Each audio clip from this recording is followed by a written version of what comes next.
श्री शिवाय नमस्तु। महाराज दुनिया के लोग नहीं समझते कि शंकर पर जल चढ़ाने का क्या लाभ है। शिव महापुराण कहती है, अगर एक दिन शिव महापुराण की कथा कहती है, मंगलवार को अगर शिव जी के मंदिर में, शंकर के मंदिर में जाकर एक लोटा पानी चढ़ाया जाता है तो हमारे कार्य में उन्नति होती है। कोई व्यापार नहीं चलता हो, दिक्कत आ रही हो तो हनुमान जी के दूसरे नंबर का भाई गतिमान का स्मरण करो। हनुमान जी के उल्टे पांव का सिंदूर लाकर गतिमान का नाम लेकर स्वस्तिक बना दिया जाए व्यापार वाली जगह पर, तो व्यापार अच्छा चलने लगता है महाराज। कोई व्यक्ति पैसा खा गया, नहीं दे रहा, बहुत परेशान हो गए, मांग मांग कर दे गए, नहीं दे रहा, हाथ जोड़ लिया, पांव जोड़ लिया, सब कुछ कर लिया, नहीं दे रहा, तो हनुमान जी के तीसरे नंबर का भाई रतिमान, रतिमान, गतिमान रतिमान, रतिमान का नाम लीजिए। पीपल के पत्ते पर लाल सिंदूर से जो व्यक्ति पैसा लेकर गया उसका नाम लेकर बहते हुए पानी में अपनी कामना कर रतिमान का नाम लेकर छोड़ दीजिए। 15 दिन में रतिमान ऐसी उतावली मानत मचाता है कि उसको हाथ जोड़कर वो खुद फोन लगाकर बोलता है, भैया तेरा मैं पैसा लौटा दूंगा। रतिमान का स्मरण किया जाता है। रतिमान, ध्यान दीजिएगा, हनुमान का एक स्मरण, पंचमुखी हनुमान का एक भाव। महाराज जैसे बहुत ज्यादा तकलीफ अगर व्यक्ति को हो गई है, बहुत कष्टमय जीवन चल रहा है, हार गए हर जगह से और तकलीफमय जीवन चल रहा है, तो पंचमुखी हनुमान का एक शिव महापुराण का और स्कंद पुराण का एक बड़ा सुंदर मंत्र है। उस मंत्र को आप सब एक बार हमारे साथ में बोलें। ओम नमो हनुमते रुद्र अवताराय सर्व शत्रु संहारणाय सर्व रोग हराय सर्व वशीकरणाय रामदूताय स्वाहा। बस इस मंत्र को हाथ में काली तिल लेकर, एक जौ लेकर और गूगल लेकर, थोड़ा सा उसमें गाय का घी डालकर, कंडे को या अग्नि को जलाकर इस मंत्र का 11 बार 21 बार जाप कर कर अपनी कामना कर कर छोड़ दीजिए। कैसा भी रोग हो, बीमारी हो, कष्ट हो, दुख हो, तकलीफ हो, 21 दिन के अंदर वो आनंद आना प्रारंभ कर देता है। इस मंत्र, स्कंद पुराण का, शिव महापुराण का ये मंत्र मूल पंचमुखी हनुमान सुख देंगे। और एक और चीज याद रखिए महाराज, यदि कोई काम के लिए जा रहे हो, कोई व्यापार के लिए जा रहे हो या नौकरी करने के लिए जा रहे हो और लगी नहीं रही, बहुत तकलीफ पा रहे हो, सर्विस ही नहीं लग रही, बहुत कष्टमय हो गया, तो निवेदन करूंगा 5 पीपल के पत्ते पर बेसन के 5 लड्डू घर में बने हुए, गाय के घी के 5 लड्डू रख लो। उस लड्डू के बीचों बीच एक आटे का दिया और उसमें तिल्ली का तेल डालकर इसी मंत्र का प्रयोग कर कर पंचमुखी हनुमान का किसी भी हनुमान के मंदिर में जाकर, दक्षिण मुखी हनुमान के मंदिर में जाकर उसको रख कर आ जाइए। इसके बाद आप उस काम के लिए जाइए, आपका काम सफल हो जाएगा। आपको किसी को नहीं कहना पड़ेगा कि हाथ जोड़ना नहीं पड़ेंगे, किसी के पांव नहीं पड़ना पड़ेंगे, तुरंत काम होगा। बस इस मंत्र का स्मरण कर कर पंचमुखी हनुमान का भूतेश्वर जो मंत्र है वो सुख देने वाला। पूरे घर में वास्तु के हिसाब से केवल एक दीवार ऐसी होती है जहां पर हनुमान जी का चित्र लगाया जाए।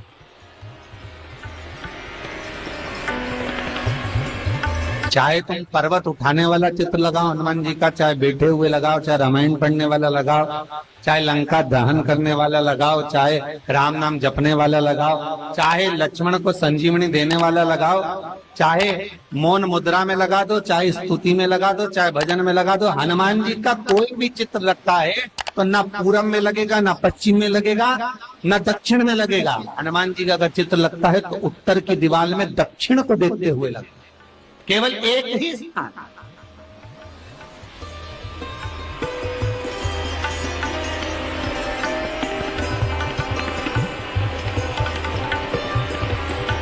जैसे पूर्वजों के चित्र को, पितरों के चित्र को, गए हुए हमारे जीवों के चित्र को दक्षिण में विराजमान किया जाता है, उसी तरह हनुमान को उत्तर में विराजमान कर कर दृष्टि दक्षिण में कर दी।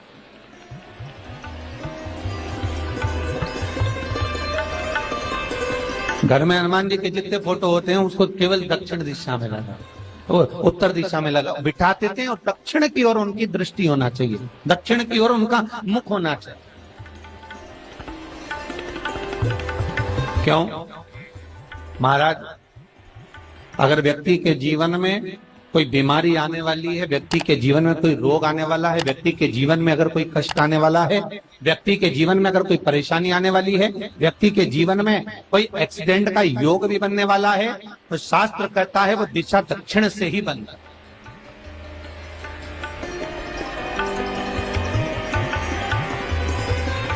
ये दक्षिण जो दिशा है ये यम की दिशा।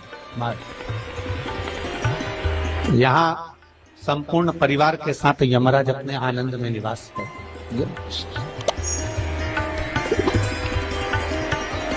और जब हमारे घर में, हम ये नहीं कह रहे कि आप हनुमान जी का फोटो लगाओ, हम ये भी नहीं कह रहे, आपके घर में हो और आपने अगर विराजमान कर रखा है किसी दिशा में, तो हमारा तो निवेदन रहेगा, अभी तक आपने अगर जैसा रखा, पर एक बार दिशा बदल कर देखना कि रोग, बीमारी, कष्ट, दुख, तकलीफ में आपको लाभ मिला कि ना। हनुमान जी ने केवल दक्षिण दिशा की ओर अगर मुख कर हमने विराजमान कर दिया, फोटो ही विराजित किया। हम ये नहीं कहेंगे आपसे कि आप बाजार से फोटो खरीद के लाओ फिर लगाओ, नहीं, आपके घर में हो तो आप लगा दें, आपके घर में हो तो विराजमान।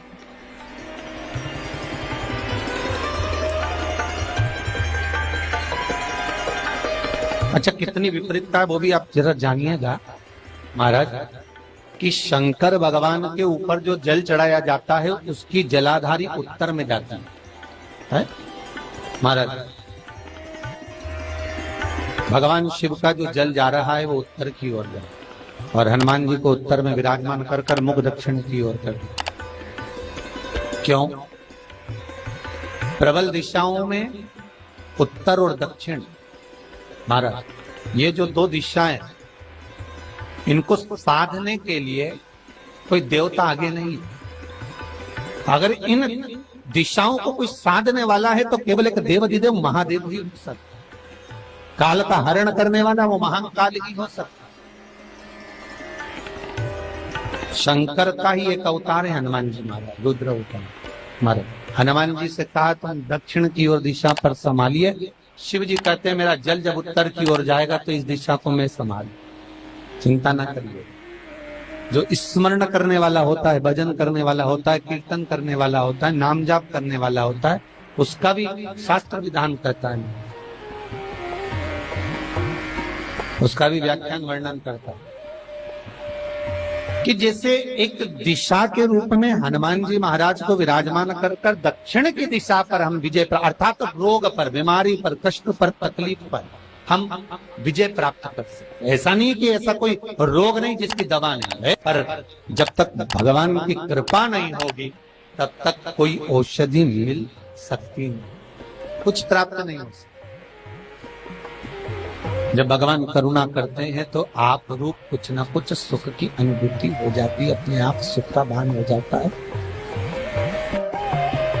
तो जैसे दक्षिण का जो स्वामी तत्व है, दक्षिण पर जो दृष्टि देने वाला श्री हनुमान जी महाराज है, इसलिए हनुमान जी को उत्तर की दीवार पर विराजमान कर उनका मुख दक्षिण की ओर रखा जाता है। वास्तु शास्त्र के हिसाब से, वास्तु नियमों के हिसाब से सारे फोटो कहीं पर भी लगा सकते हो, पर हनुमान जी का अगर फोटो तुम्हारे घर में है, हनुमान जी अगर तुम्हारे घर में विराजमान है, हनुमान जी का चित्र तुम्हारे घर में विराजमान है, तो उसका मुख दक्षिण का होगा, तो रोग, बीमारी, तकलीफ, कष्ट ये सब दूर हटते। कई लोग प्रश्न करते हैं, गुरुजी आप कहते हो कि हनुमान जी महाराज शंकर भगवान का एक अंश स्वरूप है, एक अंश। पूरी शिव महापुराण की कथा को उठाकर देखिए, स्कंद पुराण को, मत्स्य पुराण को, कूर्म पुराण को उठाकर देखिए। एक बाणासुर का चरित्र और एक श्री हनुमान जी महाराज का चरित्र बहुत सुंदर। शिव का एक अंश माता अंजना के तप साधना से शिव की प्रागट्यता और शंकर भगवान की प्रागट्यता से शंकर का स्वरूप प्रकट हो। इसीलिए तो कहते हैं शंकर सुमन केसरी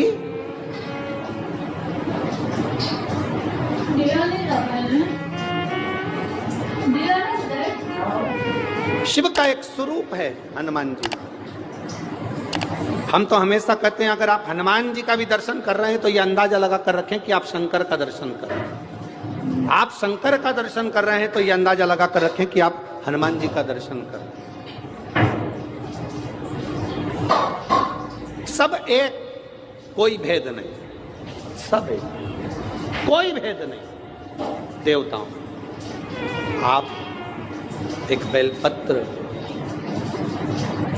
जैसे आप एक बेलपत्र कि ये दो जो पत्तियां होती हैं, जरा ध्यान देंगे, ये दो जो पत्ती नीचे की रहती है बेलपत्र, आगे का भाग एक बेलपत्र और नीचे की जो ये दो पत्तियां होती हैं, इन दो पत्तियों के ऊपर एक एक शमी पत्र। ये दो जो पत्तियां हैं, इन पत्तियों के ऊपर एक एक शमी पत्र और लाल चंदन ये रखकर कितना भी रोगीला व्यक्ति हो, रोग से ग्रसित व्यक्ति हो, जिंदगी में कितना ही दुख पड़ रहा हो, बेलपत्र की ये दोनों पत्ती जिसके ऊपर शमी पत्र रखकर, लाल चंदन रखकर श्री हनुमान जी महाराज और हनुमान जी महाराज के तीसरे नंबर के भाई श्री गतिमान जी। हनुमान जी कितने भाई हैं?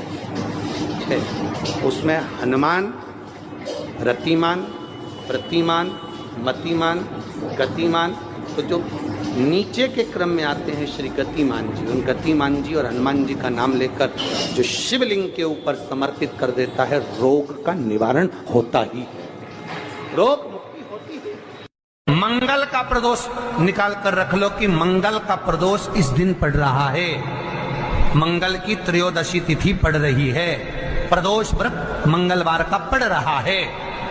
और जिन लड़का लड़की को मंगल होते हैं, जिन कन्या और वर को मंगल होते हैं, केवल शंकर भगवान के मंदिर में जाकर चौमुखी दिया, 4 बत्ती का दिया आटे का, उसमें घी डालकर लड़की शंकर भगवान के मंदिर में मात्र 7 बार शंकर पे से उतार कर 3 बार स्वतः उतार कर शिव के मंदिर में रख देती है, उसका मंगल आड़े आता ही नहीं है, मंगल नहीं आता संग। मंगल प्रदोष व्रत का इतना महत्व है महाराज। जब जिस महीने में जो प्रदोष पड़ा करे, जब प्रदोष पड़े, बन सके 1 बेलपत्र, बन सके 5 बेलपत्र, शमी पत्र, हरे मुंह, हरा मुंह, बेलपत्र, एक कलश के अंदर थोड़ा सा पानी लेकर 1 बेलपत्र, हरा मूंग, शमी पत्र डालकर और उसमें थोड़ा सा गुड़ डालकर भगवान शिव का स्मरण कर कर प्रदोष काल में, मान लो कोई काम आपका बहुत जरूरी है, बहुत दिनों से अब थक गए हैं, नहीं हो रहा, कर्जा बढ़ रहा है, धन नहीं आ रहा, व्यापार नहीं चढ़ रहा, या कोई समस्या बहुत प्रबल है, कोई एग्जाम में बैठ रहे हो, नहीं हो रहा, परीक्षा भी दे दी है, रिजल्ट आने ही वाला है, तो भी प्रदोष काल में, प्रदोष के समय वो जल, मूंग, शमी पत्र और बेलपत्र और गुड़ का शंकर के शिवलिंग को समर्पित करना प्रारंभ कर दो। 2 या 3 प्रदोष करोगे, बाबा आपकी मनोकामना शीघ्र पूर्ण कर देगा। शंकर भगवान पर चढ़े हुए जल जब नीचे की ओर आता है, जिस जगह पर जल गिरता है उस जगह पर मात्र एक दुर्वा प्रदोष के दिन अपनी कामना कर कर इस शरीर के सुख के लिए शंकर भगवान के जल गिरने वाले स्थान के पास में अवधूतेश्वर महादेव के नाम से रख दी जाती है, तो जिंदगी में कभी बड़ी बीमारी नहीं आती। उसी तरह जिससे रोग को समाप्त करने के लिए दुर्वा का प्रयोग किया जाता है। कभी ऐसा योग लगे आपके जीवन में कि आप जिस व्यापार को आपने करा उस व्यापार में आपको फल नहीं मिला, फिर आपने व्यापार चेंज करा, फिर बदल कर देखा, फिर उस व्यापार को कर कर देखा, उसमें फल नहीं मिला, फिर आपने वापिस व्यापार को बदलने का विचार किया, तो हमारा निवेदन रहेगा उस व्यापार को बदलने से पहले एक काम जरूर कर देखो। 3 स्थान पर बेलपत्र को चढ़ाकर देखिएगा। अगर आपको लगे कि मैंने व्यापार बदल लिया, एक बार बदला, कई लोग ऐसे भी होते हैं जो पैसा इकट्ठा करते हैं, धन एकत्रित करते हैं और कोई व्यापार ऐसा कर लेते हैं जिस व्यापार में धन चले जाता है तो वो धन वापिस नहीं आता महाराज, वो व्यापार का धन वापिस नहीं आता। तो बड़े दुखी होता है कि भाई मेरा गया हुआ पैसा नहीं आ रहा, मैं बड़ा कष्ट में हूं, मेरा खुद का ही आ जाए ना तो मैं निहाल हो जाऊं, मेरा अपना ही नहीं आ रहा जो गया हुआ है तो मैं क्या वर्णन करूं उसको, क्या उनके लिए भी ये प्रयोग, ये शिव विद्येश्वर संहिता का ये भाव बड़ा सुंदर है। आप व्यापार पर व्यापार बदल कर देख लिए, धन भी हमारा कहीं डूब गया, आ नहीं रहा है, तो प्रयास करना 3 स्थान पर चढ़ाई गई बेलपत्र हमें सुख का अनुभव कराएगी। बहुत ध्यान लगाइए। पहला, अशोक सुंदरी की जगह। अब ये बेलपत्र जब भी आप चढ़ाएंगे तो रविवार की अगर प्रदोष पड़ जाए, कौन से दिन? रविवार की प्रदोष के दिन ये प्रयोग अवश्य कर देखिएगा। ज्यादा बार नहीं करना है, केवल एक ही बार करना, बाबा स्वयं कृपा करेगा। अपने मंदिर में, अर्थात अपने घर के पास कोई मंदिर हो, शिवालय हो, देवालय हो, जहां शंकर भगवान विराजमान हो, शिवलिंग हो, ऐसी जगह पर अवश्य करें। हमें कहीं दूर जाकर ये प्रयोग नहीं करना, अपने शिवालय, अपने जो घर के आसपास में शिवालय हो वो। एक बेलपत्र अशोक सुंदरी वाली जगह। अब उसको अशोक सुंदरी की जगह पर भी चढ़ाने का तरीका क्या है? जब हम बेलपत्र चढ़ाएंगे तो उस बेलपत्र को चढ़ाते समय आपकी जो बेलपत्र की डंडी है, वो बेलपत्र, रविवार प्रदोष के दिन का ये उपाय है महाराज। ये बेलपत्र की जो डंडी है, इस डंडी का भाग शिवलिंग की ओर होना चाहिए। ये जो डंडी है, इसका भाग अशोक सुंदरी पर जब चढ़ाएंगे तो शिवलिंग की ओर इसका भाग होगा महाराज। दूसरी, बेलपत्र को जब हम समर्पित करेंगे, जया, विषहरा, शामरीवारी, दौतली, देव, मान लो जलाधारी ऊपर नहीं है शंकर जी के, तो उसका स्मरण कर 5 कन्याओं का नाम लेकर, जया, विषहरा, शामलीवारी, दौतली, देव, इनका स्मरण कर शंकर भगवान के शिवलिंग पर बेलपत्र रखेंगे। बेलपत्र कहां रखना है? आप अगर यहां बैठे हो तो आपके विपरीत में डंडी का मुख होना चाहिए। ये बेलपत्र की जो डंडी है, इसका मुख आपके विपरीत में हो। आप यहां बैठे हो तो डंडी उधर होगी, आप इधर बैठे हो तो डंडी का मुख इधर होगा, आप उधर बैठे हो तो डंडी का मुख इधर होगा। आपके ठीक विपरीत की ओर डंडी का मुख हो। ये 2 जगह बेलपत्र समर्पित करने के बाद तृतीय बेलपत्र शिवलिंग की जो जलाधार